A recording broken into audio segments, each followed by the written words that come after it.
It's Finish It Friday. I'm stitching it my way. Just wanna be sitting with needles and knitting. Hello, my yarn lovers, my fiber artists, my crafty and creative people. I am recording this video for Finish It Friday. You know what that is. That's just show and tell in the crafting community, right? That's where I get out my latest FO. If you're new to crafting, that stands for finished object. And I show it to you, I share it with you. And because I am visually impaired and I want to increase description on the internet, I'm going to use my words and describe my project to you. Okay, so come on in, get your project, get your beverage, say hello in the comment section, and let me know what it is that we are doing together tonight. Let me know what's on your needles, what's on your hook. Say hi, I'm from Nova Scotia and I'm knitting a scarf. Yeah. Or maybe you have a finished object that you'd like to share with me. Let me know what it is. It is such a good feeling to finish an object with your own two hands, to make something tactily, right? It's such a rewarding feeling, such a feeling of satisfaction. Yeah, I love it. So if you want to share with me that you just finished knitting a baby blanket, let me know. And hey, let me know what's in your cup, what we're doing. If we're not crafting, maybe we're eating dinner together. I eat my lunch with a lot of my favorite YouTube people. I made a chicken quesadilla today. So whatever it is, maybe you don't knit, maybe you do sculpting or weaving or whatever. We're all here to encourage each other on our creative journey and process, right? To inspire each other, to get people ideas. I, of course, want to encourage everybody to knit and crochet, but hey, I am realistic, right? Not everybody's going to knit and crochet, and that's okay. We're all different, but I just want to encourage you, whatever it is that you get joy from, that you find some kind of creative outlet for yourself. Okay, all right. Well, today's finished object, often when I share finished objects, they are my own designs, my own creation, but not today, not today. Today's finished object is brought to you by, okay, it is brought to you by Premier Yarns. It is a free pattern on the Premier Yarn website. Okay, this is what we're looking at. This is the ruffled dress in the Premier Yarns Dottie. All right. So if you don't know yet, I've really been trying hard to buy more yarns from Premier Yarns, try different yarn companies out for this channel and for myself. And so Premier Yarns put their Dottie yarn on sale a while ago. This is the wrapper. This was what you're looking at. It's the Dottie. It is a number 3 DK weight yarn. It is 100% acrylic, machine wash and dry. And so that makes it a great yarn for babies and for children, right? Machine wash, tumble dry. And of course, because they want you to buy their yarn, right? They give you free patterns. So when I saw the yarn and it was on sale, and it was on a good sale too, I went ahead and bought it, and I checked out their free patterns for recommendations on what to do with them. They have some super, super cute baby patterns with this yarn. I got it in the color. I am completely colorblind. If you don't know yet, hi, my name's May. I love yarn, I love to knit and crochet, and I also happen to have been born visually impaired. I am completely colorblind. I have been legally blind my entire life. I've never seen color. So sometimes picking out these colors in the multicolored yarns is really challenging for me. But this particular color was called Strawberry Fields. And to me, I thought I can tell it's kind of like a white or maybe a slightly off-white cream background, right, base. And I thought, strawberry is probably like a pinkish red, and then maybe some green for the greenery. Now my sister and the AI both said there's also some yellow involved in this yarn. This is what the yarn looks like. If you want to see it on the skein, if you're blind or visually impaired, I am holding up an almost complete skein, not quite. So With this particular yarn, they do provide you with a few cute little children's patterns. I'm going to be honest with you. Premier Yarn really does have making good acrylics down. I am super impressed with the texture. For 100% acrylic, this is a really soft yarn. It's definitely baby yarn and children yarn. So I made the ruffle dress. Now, I did it for a couple of reasons. If you're on my channel, you know I love to make my own clothing. And then I just design stuff to fit my body. I think that's the beauty of knitting and crocheting our own garments. We can make stuff to fit ourselves, right? So I'm pretty good at making stuff to fit me. And I figured out kind of how to do like some newborn sizes, right? Like I made Mr. Bear's little blue cable cardi here that he's got on. And I can make that, but I also realized that I might want to learn how to make them in larger sizes, right? Like toddler sizes, children's sizes, and a good way for me to kind of understand that better is to work other people's patterns. Plus the dress was just so stinking cute. So now I probably should have just made the newborn size, but I was like, nope, I want to try to understand sizing better. So I went ahead and made it in the size 2 toddler.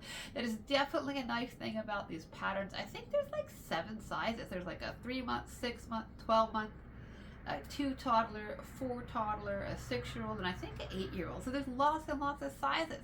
So if you have like 2 or 3 daughters, sisters, whatever, you could definitely make this in a variety of sizes. I really like that. That way, hey, if somebody wants to make one for the new baby and they've got an older sister, the older sister doesn't have to get jealous. You can actually make the same dress for 2 or 3 children and a family. You got matching kiddos. Nobody's jealous, right? So that's fun. That's nice. So I did make it in the 2 toddler.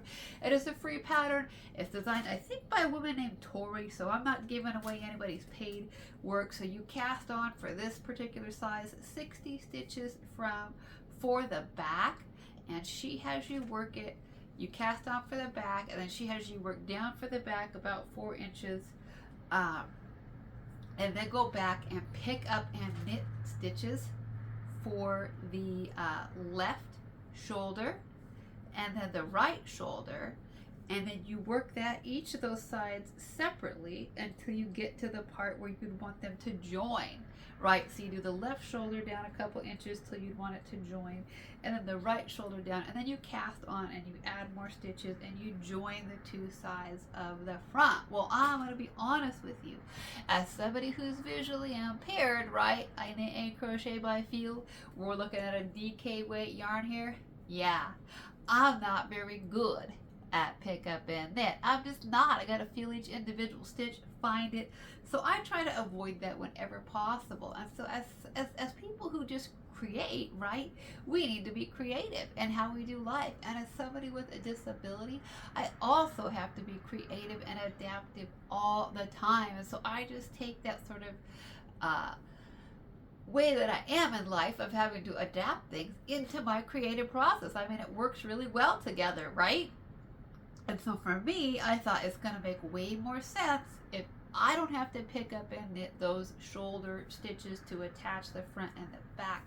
And I really wanted to try something that I've never done before, because I'm really trying to understand different like construction methods, right? Different sort of body types and all of that. And so I thought this would be a great opportunity for me to practice doing.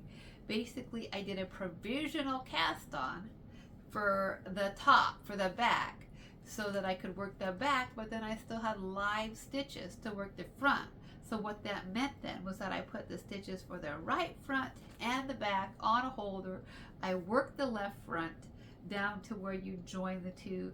Then I went back, I worked the right, I put the back stitches on a holder. There was 22 stitches for the back, and left those on a holder the entire time. I will include a clip at the end of this video, if I remember, that also explains the whole process again, and it might seem a little bit redundant, but it will actually give you a visual. For those of you who have some sight, you'll get to see it as a whip, right? As a work in progress with the stitches for the back on the holder. I know that can really help out some visual learners if you get to see that as well. So that is one way. If you have a disability, or you're not good at pickup and knit, or you just need to adapt patterns for yourself, don't be afraid to take a pattern. And this is a really good pattern. It's really well written. I'm super grateful and thankful to Premier Yarns for giving us a free pattern, right? That's pretty cool. I mean, we know they want us to buy the yarn, but still free patterns are cool. So it's a well-written pattern. There's nothing wrong with it. But when you have a disability, right, sometimes you just need to adapt and modify things so that they work for you better. Now, of course, you are still going to have to pick up and knit. You can't avoid it for the whole project. You have to pick up and knit the stitches for the arms and the neck. I'll be honest with you, you can tell I had to do the neck twice, right? And it still doesn't look that good. Like, you can tell my stitches are very, very loose along the neckline where I had to pick up and knit. It's just not very pretty. No matter what I do, no matter what I try, pick up and knit is not a very pretty process for me. They're not real evenly distributed. They're gappy in places. So it's pretty apparent to me. Even as somebody who's visually impaired, I can feel that for sure. So I know it doesn't look perfect, right? I know that. I'm very aware of that, like right in there. Nobody has to tell me that my pickup and it's a little bit sloppy. I know it. That's why I try to avoid it, okay? That's why I did my top with a provisional cast on. Hopefully I didn't pull that out. I hope not. Oh my goodness. So I just like to share with people on this channel how, as somebody with a disability, how I modify and how I adapt things. So I would honestly, if you have even like advanced beginner skills, I really recommend this pattern. It's pretty basic. You need to know how to cast on, knit, purl. You do need to know how to pick up and knit for the sleeves and the neck.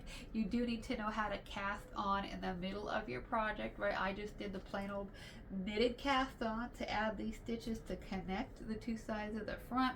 And then you do need to know how to do a basic knit one through the front and the back. Increases the entire top. Once you get past the arms where it's connected, is 60 in the front, 60 stitches in the back for the size 2 toddler. That's 120 stitches total, which I'll be honest with you, in a DK weight yarn, that's big enough for me, okay? So this is definitely a very, very loose, very flowy, very fluffy little ruffly little toddler summer dress. So once you get past that to the body, you double that. You do every stitch knit in the front and the back, so that 120 becomes 240 stitches all the way around. And then when you go to do the bottom ruffle, you double it again. Yeah, 480 stitches. Thankfully, it's not that much. It's just the ruffle, but still, it's a lot of stitches. I'm not even gonna lie. For a baby dress, I'm like, what in the world, right? In my opinion, it's pretty big. I mean, let's be real, okay? Let's be real. It's gonna mess up my hair, but yeah, I can wear this baby dress, okay? I mean, really? Really? 2 toddler? It's definitely loose and big. It's a little tight in the arms. I'm not gonna lie. My big giant arms don't fit in those armholes very well. Okay, it is going to mess up my hair to take it off. But it's a pretty cute little dress. It'll be adorable for the summertime. It'll give a little baby lots and lots of room to just kind of like, you know, because of the summertime, I mean, really, they like to have nice, loose, comfortable dresses that are flowy and fluffy, and they can twirl and spin around and right. So I think it's going to be super cute on a little baby. Not so cute on me, but it does fit. It's definitely very roomy. Now, one thing I have a really bad habit of is binding off too tight. So I jump my needle size all the way up to a 9, I think 8 or a 9, something like that, and then I did the knit one, and then I knit the next one, and then I did them together through the back loop. That gives you lots of room. It really made it ruffle up on the bottom. Now, I think I could block that out if I wanted. I've done that, like I've made other baby projects with like wool or cotton. I'll block them and then that flip comes completely out of the ruffle. This is acrylic. I have not worked with acrylics as much as wool and cotton and natural fibers, so I don't actually know how it's going to block out. I would imagine it would lay flat, but you know what? When I looked at it, I was like, that little ruffle flipped up like that is adorable for a baby dress. So stinking cute, right? Most little girls who love fluffy, twirly dresses are going to absolutely love that little ruffle. I don't think it's going to bother a little 2-year-old at all to have the hem of their dress. I think they'll like it. I think they'll really like it, have it kind of turned up in places like that. So I'm not actually going to block it and take that out. I actually think it adds to the look. I think it looks super cute on there. Again, not so super cute on me. I think it's time for me to take it off, right? It's done for me. I'm done wearing the toddler dress. But anyways, those were just some of the things that I did with the pattern. With the size 2 toddler, I did the entire body of the dress, including the 480 stitches on the bottom with one skein of yarn. I think these skeins are like 656 yards. I did one entire sleeve with the first skein, and then I got to the second sleeve, and I got all the way through the first part where you pick up and knit, and then you do your increase run. You do the exact same increase that you do on the dress, and knit went through the front and the back on the sleeves to make them fluffy like that, right? And then I got to about round 5, I think, on the second sleeve when I had to tap in to skein number 2, okay? So I did about 4 more rounds of the stockinette, and then about 6 rounds of garter stitch and the bind off, and the collar took the second sleeve. So I think you could do the first 3 sizes, the 3-month, the 6-month, the 12-month with one skein of yarn. But as soon as you jump up to that 2 toddler, you will need a second skein just to be safe, right? I would definitely have it on hand. But you'll barely use it. You are going to have almost an entire skein left over, so you could certainly make a hat and some socks to match. You could probably even make like a little bolero to match or something.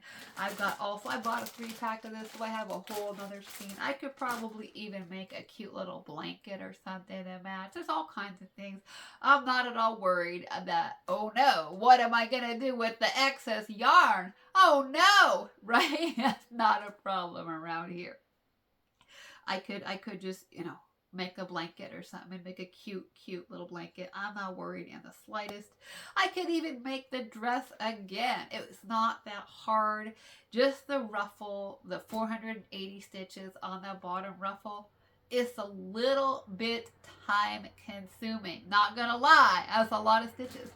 But because almost the entire dress, except for the top part, well, the whole dress pretty much is worked in stockinette, okay? There's no cable, there's no lace, there's just stockinette and then garter stitch on the trim of the dress and the sleeves. So, and it's knit back and forth in the top and then in the round at the bottom. It's a really simple, mindless dress. Like, this is the kind of pattern that you can conversate and work on. You can watch a movie and work on. You don't really have to pay attention to what you're doing. You just knit. In fact, I did a Whip Wednesday video where I worked on this dress. I don't know how long ago that was. But I was working on the dress and I did a Whip Wednesday video, and you don't have to count anything. You can conversate. You can just do whatever. It's a great mindless project. If you want a project where you can just keep your hands busy and not have to pay attention to anything else, this is definitely a project. It's not hard. It's not complicated. I recommend it. If you just want to build some skills, it's a good project for that. I'm happy because I got to practice with a construction technique on the back here, so I'm loving that. I might even try that on something for myself now, right? So that's kind of why I did it. Besides wanting to learn more about sizing things for other people besides babies and myself, I absolutely wanted to practice this, see what it was like to do that provisional cast on the top and then work from each side. I think now I could take that technique and do that in something for myself. Absolutely. So I encourage you to try the pattern, try out the yarn. I think you'll be pleasantly, if you're a little bit unsure about acrylics, because I'll be honest with you, I've been knitting for years, and I tend to go to the gravitate towards the natural fibers and the wools and the cottons, the bamboos, right? I've recently gotten more into acrylics. And acrylics have come a long ways. So this is a nice acrylic. It's a nice yarn. It's reasonably priced for the amount of yardage you get. Encourage you to try. The pattern is super, super cute.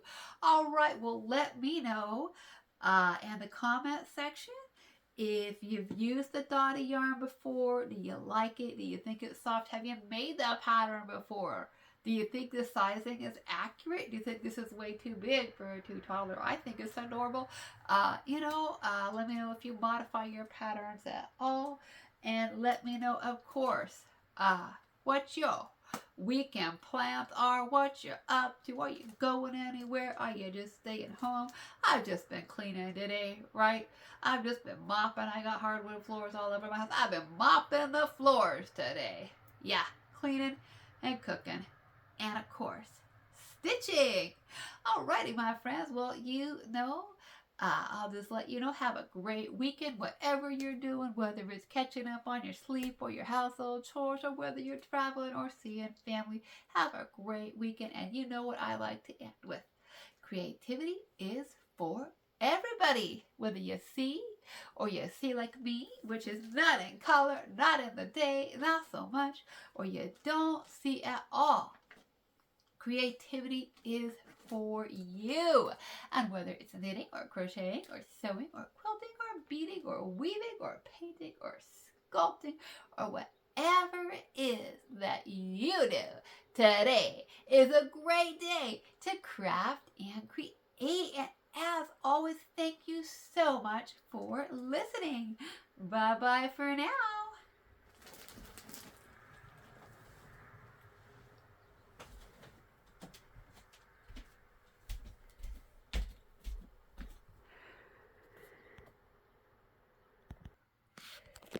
I do know that the majority of people are not like me, and they actually like some light to see. So when I remember, I do try to turn on the light at the end and let you see the colors and the product. I think this Dottie yarn is adorable. Oh my goodness, how cute. Look at that ruffle. What do you think? Should I actually block that ruffle out and get it to lay down flat? Or do you think I should just leave it? I say leave it. I say a 2-year-old who loves to twirl and spin in a big fluffy dress will love that ruffle as well on the bottom. Loving the pattern and everything. So cute. Alrighty, my friends. Well, I love it in the sleeves too, right? That's so cute. Yeah. Alrighty. Well, thanks for listening. Until next time, happy stitching.